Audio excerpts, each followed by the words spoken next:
الحمد للہ وحدہ لا شریک لہ والصلاة والسلام علی من لا نبی بعد اما بعد فاعوذ باللہ من الشیطان الرجیم بسم اللہ الرحمن الرحیم لقد من اللہ علی المؤمنین اذ بعث فیہم رسولا اللہم صلی علی محمد وعلی آل محمد کما صلیت علی ابراہیم وعلی آل ابراہیم انک حمید مجید اللہم بارک علی محمد وعلی آل محمد کما بارکت علی ابراہیم وعلی آل ابراہیم انک حمید مجید۔ تصوف کے حوالے سے تین باتیں سمجھنا بہت ضروری ہے۔ نمبر ایک، تصوف کا معنی اور مطلب کیا ہے۔ نمبر دو، تصوف کن دلائل سے ثابت ہے۔ نمبر تین، تصوف پر ہونے والے اعتراضات، شکوک اور شبہات، ان کے جوابات۔ جب ہم تصوف کا معنی بھی سمجھ جائیں گے، دلائل بھی لمبے آ جائیں گے، اعتراضات بھی ختم ہو جائیں گے، تو پھر تصوف کی حقیقت کھل کر سامنے آ جائے گی اور تصوف کو سمجھنا اور سمجھانا بہت آسان ہوگا۔ نمبر ایک، تصوف کا معنی ہوا علم یعرف به احوال تزکیۃ النفوس و تصفیۃ الاخلاص و تعمیر الظاہر والباطن۔ تصوف ایک ایسا علم ہے کہ جس میں نفس کے تزکیہ کے احوال کو بیان کیا جاتا ہے اور اخلاص حاصل کرنے کا طریقہ بتایا جاتا ہے، اور انسان کے باطن اور ظاہر کو پاک کرنے کا طریقہ بتاتے ہیں۔ تو تصوف کی بنیادی جو تعریف ہے اس میں یہ باتیں بہت ضروری ہیں۔ نمبر ایک کہ تزکیۃ النفوس کیسے ہوتا ہے، اخلاص کیسے پیدا ہوتا ہے، اور ظاہر اور باطن کو پاک اور صاف کیسے کرتے ہیں۔ ظاہر ہے اگر آدمی کا نفس کا تزکیہ ہوگا تو آدمی کے اندر اخلاص پیدا ہوگا، اور جب اخلاص پیدا ہوگا، نیت ٹھیک ہوگی، تو اس کے بعد انسان کا ظاہر اور باطن ٹھیک ہوگا۔ تو یہ اسٹیپ بائی اسٹیپ چیزیں سیکھنا ضروری ہیں، اور یہ چیزیں علم تصوف کے ذریعے حاصل ہوتی ہیں۔ تو تین چیزیں بنیادی ہیں جن کی وجہ سے تصوف کا سیکھنا ضروری ہے۔ اب یہ تینوں باتیں جو ہم نے تصوف کی تعریف میں کی ہیں، یہ تینوں باتیں قرآن کریم میں ہیں۔ قرآن کریم میں اللہ رب العزت نے قسمیں اٹھائی ہیں، اور 11 قسمیں اٹھائیں، والشمس وضحاها والقمر اذا تلاها والنہار اذا جلاها واللیل اذا یغشاها والسماء وما بناها والارض وما طحاها ونفس وما سواها۔ 11 قسمیں، اور پورے قرآن کریم میں کسی مضمون کو سمجھانے کے لیے اتنی قسمیں اللہ نے نہیں اٹھائیں جتنی قسمیں اس مضمون کو سمجھانے کے لیے اٹھائیں۔ 11 قسمیں اٹھائیں، پھر فرمایا قد افلح من زکاها وقد خاب من دساها۔ 11 قسمیں بیان فرمائی، فالہمها فجورها وتقواها۔ آدمی کے اندر اللہ نے گناہ کرنے کی صلاحیت بھی رکھی ہے جسے فجور کہتے ہیں، اور گناہ کو کنٹرول کرنے کی طاقت بھی رکھی ہے جسے تقوی کہتے ہیں۔ اب یہ حاصل کیسے ہوگا کہ آدمی گناہ سے بچے، کنٹرول کرے؟ فرمایا قد افلح من زکاها وقد خاب من دساها۔ تو یہ تزکیۃ النفوس ہے کہ جب نفس کا تزکیہ ہوگا تو آدمی گناہ کو کنٹرول کرنے پر قادر ہوگا، تقوی پیدا ہوگا، اور جب چیزیں پیدا ہوں گی تو قد افلح، پھر انسان کامیاب ہوگا۔ تو اللہ رب العزت نے 11 قسمیں اٹھائیں، پھر فرمایا کہ انسان کے مزاج میں گناہ کی طاقت اور کنٹرول کرنے کی طاقت بھی رکھی ہے، اور پھر فرمایا کہ کامیاب وہ شخص ہوگا قد افلح۔ افلح ماضی ہے جو تاکید تحقق کے لیے، پھر اس پر لفظ قد داخل ہے جو تحقیق کے لیے۔ اس کے بعد فرمایا من زکاہ، یقیناً وہی شخص کامیاب ہوگا جو اپنے نفس کا تزکیہ کرتا ہے۔ تو تصوف کی تعریف میں پہلی چیز ہے تزکیۃ النفوس۔ تو تزکیہ نفس کتنا ضروری ہے کہ اللہ اس کے لیے 11 قسمیں اٹھا رہے ہیں کہ اس کو ٹھیک کرو گے، تزکیہ نفوس کا ہوگا تو پھر تمہاری کامیابی ہے، پھر تم کامیاب ہوگے۔ اور تصوف کی تعریف میں دوسری چیز ہے تصفیۃ الاخلاص۔ اخلاص کو حاصل کرنا، نیت کا خالص ہونا، تاکہ ہمارا ہر کام اللہ کے لیے ہو۔ قرآن کریم میں ہے اللہ رب العزت اپنے حبیب حضرت محمد مصطفیٰ صلی اللہ علیہ وسلم کو فرماتے قل انی امرت ان اعبد اللہ مخلصا لہ الدین، اور امت کے لیے مخلصین لہ الدین، کہ اپنے دین کو خالص اللہ کے لیے کرو، اخلاص۔ انما الاعمال بالنیات، صحیح بخاری کی پہلی حدیث ہے۔ تو سب سے پہلے اب کیا ہے؟ نیت کو خالص کرنا، اخلاص پیدا کرنا۔ تو تصوف میں بنیادی دوسری چیز کیا ہے؟ ہمارا کام اللہ کے لیے ہو، نفس کے لیے نہ ہو، ہمارا کام اللہ کے لیے ہو، بندوں کو دکھانے کے لیے نہ ہو، ہمارا کام آخرت کے لیے ہو، ہمارا کام دنیا کے لیے نہ ہو، اس کا معنی ہوتا ہے تصفیۃ الاخلاص، یعنی کام اللہ کے لیے ہو، بندوں کے لیے نہ ہو، اور خیر کے لیے ہو، شر کے لیے نہ ہو، آخرت کے لیے ہو، دنیا کے لیے ہو، شہرت کے لیے نہ ہو، ریا کے لیے نہ ہو، دکھاوے کے لیے نہ ہو۔ تو دوسری چیز ہے اخلاص۔ یہ تصوف کا جو معنی اس میں بنیادی چیز کیا ہے؟ نمبر 1 تزکیۃ النفوس، نمبر 2 تصفیۃ الاخلاص، اور اخلاص کا خالص ہونا قرآن کریم سے بھی ثابت ہے۔ تصوف کے معنی میں تیسری چیز ہے تعمیر ظاہر والباطن، ظاہر اور باطن کو ٹھیک کرنا۔ قرآن کریم میں ہے فَذَرُوا ظَاهِرَ الْإِثْمِ وَبَاطِنَهُ، ظاہری گناہ بھی چھوڑو اور باطنی گناہ بھی چھوڑو۔ ظاہری گناہ کیا ہے؟ زنا کرنا، سود کھانا، رشوت لینا، نامحرم کو دیکھنا، اور یہ ظاہری گناہ ہیں۔ نماز نہ پڑھنا، روزہ نہ رکھنا، حج فرض ہونے کے باوجود نہ کرنا، زکوٰۃ نہ دینا، یہ ظاہری گناہ ہے۔ اور کچھ باطنی گناہ ہیں، وہ ہے نمبر 1 حسد، یہ باطنی گناہ ہے، کینہ باطنی گناہ ہے، بغض یہ باطنی گناہ ہے۔ تو اندر کی بیماریاں یہ بھی ہیں۔ تو ظاہری گناہ بھی ختم کرو، باطنی گناہ بھی ختم کرو۔ تو ظاہر اور باطن کو ٹھیک کرنا یہ تصوف ہے۔ تو تصوف میں یہ بھی شامل ہے کہ ظاہر کو بھی ٹھیک کرو، باطن کو بھی ٹھیک کرو، اور ظاہر اور باطن کو ٹھیک کرنا یہ قرآن کریم سے ثابت ہے، جس طرح میں نے آیت کریمہ پڑھی۔ ہم نے سب سے پہلے تصوف کی تعریف اس لیے کی ہے کہ عربی کا ایک مقولہ ہے الناس اعداء لما جاہلوا، کہ لوگ جس بات کو نہیں جانتے اس سے دشمنی کرتے ہیں۔ تو تصوف کے دشمن وہ ہیں جو یہ نہیں جانتے تصوف کیا ہے۔ جب یہ سمجھ جائیں گے تصوف کیا ہے تو دشمنی ختم ہو جائے گی۔ تو اس پر میں سمجھتا ہوں کہ ہمارے اس ریڈیو کا اور ٹی وی کا، IKIM اور گورنمنٹ ملیشیا کا بہت بڑا کردار ہے کہ ان لوگوں نے تصوف کو معنی کو کھولنے کی کوشش کی ہے، تاکہ شریعت کا ایک مسئلہ کھل کر سامنے آئے اور لوگ اس کی مخالفت کو چھوڑ دیں۔ قرآن کریم میں ہے لقد من اللہ علی المؤمنین اذ بعث فیہم رسولا من انفسہم یتلو علیہم آیاتہ ویزکیہم ویعلمہم الکتاب والحکمہ۔ رسول اکرم صلی اللہ علیہ وسلم کے اللہ نے 4 کام بتائے ہیں قرآن کریم میں۔ نمبر 1 تلاوت قرآن، نمبر 2 تزکیہ نفوس، نمبر 3 تعلیم کتاب، نمبر 4 تعلیم حکمہ۔ تعلیم حکمت کا معنی ہے تعلیم سنت سکھانا۔ تعلیم کتاب کا معنی ہے قرآن کریم کا معنی، مفہوم، تفسیر سمجھانا۔ اور تلاوت قرآن کا معنی ہے تلاوت قرآن کریم پڑھ کے بتانا۔ اب یہ جو چوتھی چیز ہے تزکیۃ النفوس، یہ بھی رسول اکرم صلی اللہ علیہ وسلم کا کام ہے۔ حضور اکرم صلی اللہ علیہ وسلم بیک وقت معلم بھی ہیں، مزکی بھی ہیں، مفسر بھی ہیں اور قاری بھی ہیں، لیکن امت میں اس طرح کمال ہر بندے کو ایسا نہیں ہوتا۔ بہت کم لوگ ہیں جو سب چیزیں کریں۔ کوئی بندہ تفسیر میں ماہر ہے، کوئی بندہ قرات میں ماہر ہے، کوئی بندہ حدیث میں ماہر ہے۔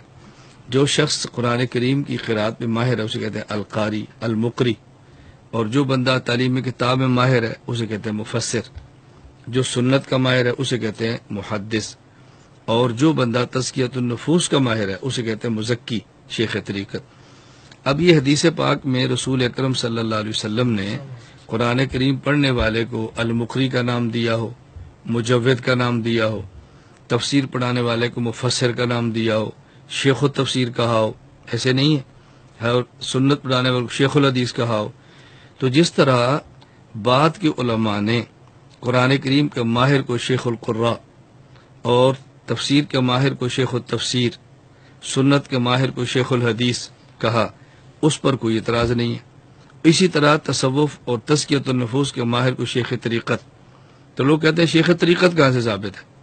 ہم نے کہا 3 چیزیں پہلے ہیں، شیخ القراء، شیخ التفسیر، شیخ الحدیث، یہ کہاں سے ثابت ہے؟ کوئی اعتراض نہیں کرتا۔ اور شیخ طریقت کہاں ثابت ہے؟ اس پر اعتراض ہو رہا ہے۔ تو یہ چاروں نام رسول اللہ صلی اللہ علیہ وسلم کے دور میں نہیں تھے۔ جب بعد میں باقاعدہ قرات کا فن مدون ہوا تو کہا یہ مجود ہے، یہ شیخ القراء ہے۔ جب تفسیر باقاعدہ فن کی صورت اختیار کر گئی تو پھر کہا یہ تفسیر کے لیے یہ شیخ التفسیر ہے۔ اور جب حدیث باقاعدہ فن کی صورت اختیار کر گئی تو پھر یہ کہا یہ بندہ شیخ الحدیث ہے یا محدث ہے۔ اب اسی طرح جب تصوف تزکیہ باقاعدہ فن کی صورت اختیار کر گیا تکاری یہ شیخ و طریقت ہے۔ تو جب فن مدون ہوئے پھر اصطلاحات بھی آئی ہیں۔ اب قرآن کریم کی تفسیر کو پڑھنے کے لیے 15 علوم چاہیے۔ اب یہ 15 علوم کو جی فلاں صحابی کے لیے شرط نہیں تھی، ہمارے لیے کیوں ہے؟ وہ صحابہ تو براہ راست حضور پاک سے سمجھ رہے تھے، ان کو کیا ضرورت تھی؟ صحابہ کرام نسلاً عرب تھے، حضور سے براہ راست قرآن سیکھ رہے ہیں، ان کو فن تجوید کی کیا ضرورت تھی؟ ان کو پتا تھا ہا کہاں سے نکلتا ہے، عین کہاں سے نکلتا ہے، بعد والوں کو نہیں پتا، تو ان کے لیے فن تجوید اور مخارج اور قانون بنا دیا گیا، صفات مدون کر دی گئی۔ اسی طرح صحابہ کرام کے دور میں تو ہر حدیث صحیح تھی، کیونکہ رسول اللہ صلی اللہ علیہ وسلم سے براہ راست سننے۔ جب درمیان میں راویوں کا واسطہ بڑھتا گیا، اب کون سی صحیح ہے کون سی ضعیف ہے، تو یہ اصول بعد میں ہے۔ اسی طرح صحابہ کرام رضی اللہ تعالیٰ عنہ کا تزکیہ براہ راست اللہ کے نبی سے ہو رہا تھا، ان کو کسی فن کی ضرورت نہیں تھی، اور جب بعد میں فن ایجاد ہوا تو اس کے الفاظ بھی آ گئے۔ تو یہ قرآن کریم کو پڑھانا، قرآن کریم کو سمجھانا، سنت کی تعلیم دینا اور نفوس کا تزکیہ، یہ 4 کام رسول صلی اللہ علیہ وسلم کے دور میں تھے۔ وہاں اصطلاحات بھی نہیں تھی اور باقاعدہ فن بھی نہیں تھا۔ بعد میں فن اور اصطلاحات کی ضرورت پڑی کہ اللہ کے نبی دنیا سے چلے گئے، صحابہ دنیا سے چلے گئے، بعد کی امت کو کیسے پتہ چلے گا؟ تو فن مرتب ہوگا تو پتہ چلے گا، فن اگر ترتیب نہیں دیں گے تو بعد کی امت میں علوم ختم ہو جائیں گے، اس لیے فن کو ترتیب دیا گیا اور اصطلاحات فن کے ساتھ ایجاد کر دی گئی۔ حضرت موسیٰ علیہ السلام نے اللہ رب العزت سے دعا مانگی، رب اشرح لی صدری ویسر لی امری واحلل عقدۃ من لسانی یفقہوا قولی۔ اللہ مجھے بات سمجھا دے تاکہ میں سمجھاؤں، مجھے اسباب عطا فرما دے، میری زبان میں فصاحت دے دے۔ کیوں؟ یفقہوا قولی، تاکہ میری بات کو سمجھیں۔ تو ہمارے ذمے صرف سمجھانا ہے، ہمارے ذمے منوانا نہیں ہے۔ یہ نہیں کہ وہ سمجھتے نہیں، سمجھتے ہیں لیکن مانتے نہیں۔ حضور اکرم صلی اللہ علیہ وسلم جب طائف تشریف لے گئے تو لوگوں نے دعوت دی اور مارا، تو اللہ رب العزت کی طرف سے فرشتہ ہے کہ ان کو عذاب دے دے، تو آپ نے فرمایا اللہم اہد قومی فإنہم لا یعلمون، اے اللہ ان کو ہدایت دے، یہ جانتے نہیں میں ان کا کتنا خیر خواہ ہوں۔ اسی طرح جو انکار کرنے والے ہیں، ضد کرتے ہیں، ان کو یہ اندازہ نہیں کہ ہم ان کے کتنے خیر خواہ ہیں۔ تو ہمیں چاہیے کہ ہم دلائل کے ساتھ، پیار کے ساتھ، محبت کے ساتھ بات سمجھائیں اور پھر اللہ تعالیٰ سے دعا مانگیں کہ یا اللہ ان کو ہماری بات سمجھا دے۔ سمجھ آ جائے گی تو پھر ضد چھوڑ دیں گے۔ تو ہمارے ذمہ دلائل دے کر بات کو سمجھانا اور اللہ سے دعا مانگنا ہے۔ باقی وہ نہیں سمجھتے، پھر بھی زور کرتے ہیں، پھر بھی ضد کرتے ہیں۔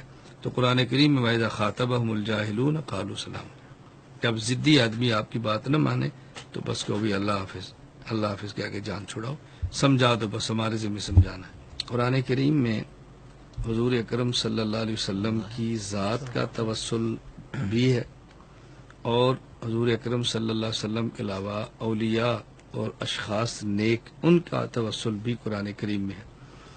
جہاں تک تعلق نبی کریم صلی اللہ علیہ وسلم کی ذات کا ہے تو قرآن کریم میں ہے وَمَا كَانَ اللَّهُ لِيُعَذِّبَهُمْ وَأَنْتَ فِيهِمْ۔ مشرکین مکہ نے کہا اللہم ان کان ھذا ھو الحق من عندک فامطر علینا حجارۃ من السماء اب اتنا بعذاب الیم، اگر دین محمد سچا ہے تو ہم پر پتھر برسا۔ اللہ نے فرمایا وما کان اللہ لیعذبہم وانت فیہم، ہم ان کے اوپر جو عذاب نہیں دے رہے اس کی وجہ آپ کی ذات ہے۔ تو رسول اکرم صلی اللہ علیہ وسلم کی ذات کی وجہ سے اللہ نے ان پر پتھر کا عذاب نہیں دیا، یہ پیغمبر کی ذات کا وسیلہ قرآن کریم میں۔ اور نیک اعمال کے علاوہ عام شخصیات اولیاء سورۃ المائدہ میں ہے یا ایھا الذین آمنوا، اے ایمان والو، اتقوا اللہ وابتغوا الیہ الوسیلۃ، اللہ سے ڈرو، تقوی اختیار کرو اور تم پھر وسیلہ اختیار کرو۔ اب یہاں دیکھو، ایک ہے تقوی اور ایک ہے وسیلہ۔ بعض لوگ کہتے ہیں کہ وسیلہ سے مراد ذات نہیں ہے، وسیلہ سے مراد اعمال ہے نیک۔ ہم نے کہا تقوی کا معنی بھی نیک اعمال، وسیلہ کا معنی بھی نیک اعمال، تو ایک لفظ آئے اس کا معنی 2 بار ایک ہی ہو، اسے کہتے ہیں بلاغت میں تاکید۔ اور اگر تقوی سے مراد نیک اعمال، الوسیلہ سے مراد ذات، اسے کہتے ہیں استیناف۔ اور علم بلاغت کا اصول یہ ہے الاستیناف اولا من التاکید۔ قرآن کریم فصیح اور بلیغ کتاب ہے، افصح و ابلغ کتاب ہے، تو بلاغت کا تقاضا یہ ہے کہ تقوی اللہ سے مراد نیک اعمال ہوں اور وسیلہ سے مراد ذات ہو، اشخاص مقدسہ۔ تو قرآن کریم سے دونوں باتیں ثابت ہیں۔ اور خود علامہ زاہد الکوثری رحمۃ اللہ علیہ نے اس پر عجیب بات فرمائی ہے فرماتے ہیں یا ایھا الذین آمنوا اتقوا اللہ وابتغوا الیہ الوسیلہ والوسیلۃ بعمومها تشمل التوسل بالاشخاص والتوسل بالاعمال، دونوں کو ثابت ہے. واما شمول الوسیلہ فی الآیۃ المذکورہ للتوسل بالاشخاص فلیس برأی مجرد واللہ بماخوذ من العموم اللغوی فحسب بل هو الماثور عن عمر الفاروق رضی اللہ تعالی عنہ. الوسیلہ سے مراد جو ہم لیتے ہیں اشخاص، یہ صرف ہماری رائے نہیں ہے اور عموم لفظ نہیں ہے، بلکہ حضرت عمر رضی اللہ تعالیٰ عنہ سے بھی ثابت ہے کہ وہ ذات مبارکہ کا وسیلہ دے کر اللہ سے دعا مانگتے. حضرت عمر نے دعا مانگی یا اللہ ہم پہلے حضور کا وسیلہ دیتے تھے، اللہم انا کننا نتبسل الیک بنبیک صلی اللہ علیہ وسلم، اور اب ہم وسیلہ دیتے ہیں آپ کے چچا عباس کا. تو حضرت عمر نے حضور کا وسیلہ بھی دیا ہے اور حضور کے علاوہ دوسرے شخص کا نیک کا وسیلہ دیا ہے. اللہ نے دعا قبول کی ہے اور بارش ہوئی ہے، اور یہ روایت صحیح بخاری میں، تو قرآن کریم سے بھی ثابت ہے اور صحیح بخاری سے بھی ثابت ہے. اس لیے ہم اعمال کے وسیلے کے بھی قائل ہیں، دعا کے وسیلے کے بھی قائل ہیں، رسول اللہ صلی اللہ علیہ وسلم کی ذات کے وسیلے کے بھی قائل ہیں، دیگر انبیاء صحابہ اولیاء کے وسیلے کے قائل ہیں. ولی اس دنیا میں ہو تب بھی اس کے وسیلے کے قائل ہیں، وہ وفات پا جائیں ان کی موت کے بعد ان کا وسیلہ دے کر ہم ان کے توسل سے پھر بھی دعا کے قائل ہیں، اور یہ بات قرآن کریم سے ثابت ہے اور حدیث پاک سے بھی ثابت ہے. دیکھیے جہاں تک ہاتھ کو چومنے کا تعلق ہے، السنن الکبریٰ للبیہقی میں روایت ہے باب ما جاء فی قبلۃ الرجل ولدہ. حضرت ام المومنین امی عائشہ رضی اللہ تعالیٰ عنہ فرماتی ہیں کہ جب حضور اکرم صلی اللہ علیہ وسلم کے پاس ان کی بیٹی فاطمہ الزہرا آتی، کانت اذا دخلت علی رحب بها وقام الیہا، حضور کھڑے ہو کر اپنی بیٹی کے استقبال فرماتے، فقبلها، آپ ان کو چومتے، واجلس فی مجلس سے اپنے ساتھ بٹھاتے. اور جب رسول اللہ صلی اللہ علیہ وسلم فاطمہ کے یہاں جاتے، وکان اذا دخل علی رحبت به، وہ بھی کھڑے ہو کے استقبال کرتی، فاخذت بیدہ فقبلته، حضرت زہرا رسول اللہ صلی اللہ علیہ وسلم کا ہاتھ پکڑتی اور ہاتھ پکڑ کے چوم لیتی. نمبر 2، سنن ابی داؤد کے اندر روایت موجود ہے باب ما جاء فی قبلۃ الیت فدنونا، یعنی من النبی صلی اللہ علیہ وسلم فقبلنا یدہ، صحابہ حضور پاک کا ہاتھ چومتے. اور اس سے بڑھ کر الادب المفرد امام بخاری کی کتاب ہے، اس میں باب تقبیل الرجل، ہاتھ چومنے کا باب قائم کیا ہے. حضرت صحیح فرماتے ہیں رأیت علیا یقبل ید العباس ورجلیہ، حضرت علی کو میں نے دیکھا وہ حضرت عباس کے ہاتھ بھی چومتے اور حضرت عباس کے پاؤں بھی چومتے. آپ ہاتھ چومنے کی بات کرتے ہیں اور وہاں پاؤں چومنے کی بات موجود ہے. اس کے بعد میں چند ایک حوالے پیش کر دیتا ہوں کیونکہ وقت بہت کم ہے، شارٹ وقت ہے نا. الدر المختار فقہ حنفی کی کتاب ہے، اس میں ولا باس بتقبیر ید الرجل العالم والمتورع علی سبیل التبرک، عالم کا ہاتھ چومنا اور نیک آدمی کا برکت حاصل جائز ہے فقہ حنفیہ کیا. اور مالکی کتاب کفایت و طالب، امام ابو الحسن المالکی فرماتے ہیں اما ید الاب والرجل والصالح ومن ترجى برکتہ فجائز، والد، عالم اور جو نیک آدمی اس کے ہاتھ کو چومنا برکت کے طور پر جائز ہے. شافعی کتاب تحفۃ الحبیب، علامہ سلمان البجیری فرماتے ہیں واستدل السبکی علی جواز تقبیر المصحف بالقیاس علی تقبیر حجر الاسود وید العالم والصالح والوالد اذ من المعلوم انه افضل من. شافعی کے ہاں بھی جائز ہے. تحفۃ الحبیب کتاب کا نام. بالکل اسی طرح فقہ حنبلی کی کتاب ہے کشاف القناع، اس میں ولا باس بتقبیر الراس والید اہل العلم والدین ونحوہم. تو گویا حنفیہ کے ہاں، مالکیہ کے ہاں، شافعیہ کے ہاں، حنابلہ کے ہاں، چاروں فقہا کے عالم کا ہاتھ، والد کا ہاتھ، نیک ہاتھ چومنا اور جائز ہے. اور بطور خاص ہم جو دیوبند والے ہیں، دارالعلوم دیوبند کے فتوے ہیں فتاوی رشیدیہ، مولانا رشید احمد گنگوئی فرماتے ہیں وقت ملاقات علماء صلحاء کا ہاتھ چومنا جائز ہے. فتاوی محمودیہ میں کسی بزرگ پیر اور مرشد کا ہاتھ چومنا جائز ہے. دارالعلوم دیوبند کا فتویٰ ہے کبھی کبھار قابل تعظیم عالم بعمل متبع سنت پیر کا ہاتھ چوم لینا جائز ہے. تو یہ حدیث پاک سے بھی ثابت ہے، چاروں مذاہب سے بھی ثابت ہے اور علماء سے بھی ثابت ہے، اس لیے ہاتھ چومنا جائز ہے. یہ گناہ کی بات نہیں، مستحب ہے اور بہتر ہے، چومنا چاہیے.